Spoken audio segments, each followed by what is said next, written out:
Belinda and HarperAudio Australia present this unabridged recording of Witched, Jinxed, Book 3, written by Rebecca Mcritchie and Sharon O'Connor and read by Eloise Oxer. The dedication reads, For Evelyn Ida, kick butt. RM. For my mum and dad, who encouraged me to draw. S.O.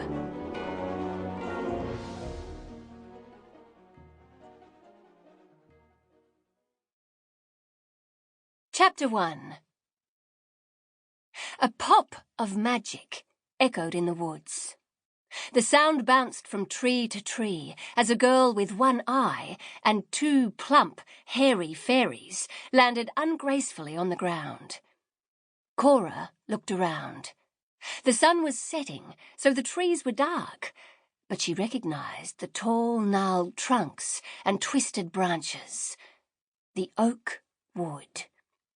Cora peered down at the elderly woman in her arms. "Dot?" she tried.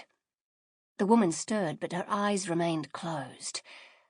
"This way," said Tick. The fairies threw off their wings and flew ahead, leading the way along a stream and towards a squat, round house. Cora followed, Scratch, the cat, at her heels. The last time they had been in the oak wood, Cora had needed help with her magic. She had discovered not long ago that she was a syphon, a magical being who could absorb magic from others. When Cora had struggled to control her new magic, Bell, the hobgoblin, had shown her how. Cora hoped Bell would be able to help her once more. Using the strength magic that she had absorbed from a large creature called a jinx, Cora carried her adoptive guardian along the stream and up the hill. Pain pulsed through Cora's shoulder and right down her arm from where she had been thrown to the ground in her fight with Cade. She ignored the sharp ache. Tick's brother, Tock, fluttered next to Cora, holding on to Dot's feet. Worry lines creased the fairy's face as he glanced down at Dot. When they reached the house at the top of the stream, Tick urgently rapped his small, hairy knuckles on the orange door. They waited for the short woman with green skin and dark hair to appear from behind the door. Seconds passed, and there was no answer. Tick knocked again. "Bell!" he called out, knocking some more. Cora looked down at Dot. She hoped the hobgoblin would be able to help Dot. Cora felt her fingers clench at the memory of what had happened to her, of who had hurt Dot.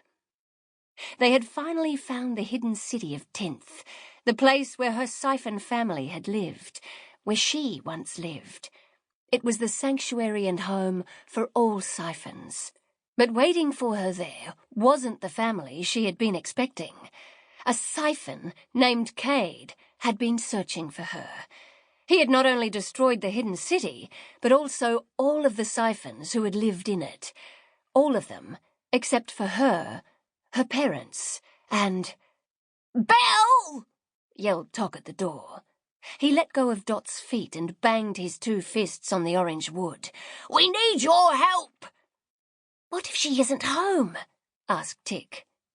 Cora pushed her chaotic whirl of thoughts aside and focused on the injured woman in her arms. Dot had looked after Cora for the past 5 years. She was her guardian, her friend. Dot was everything to Cora.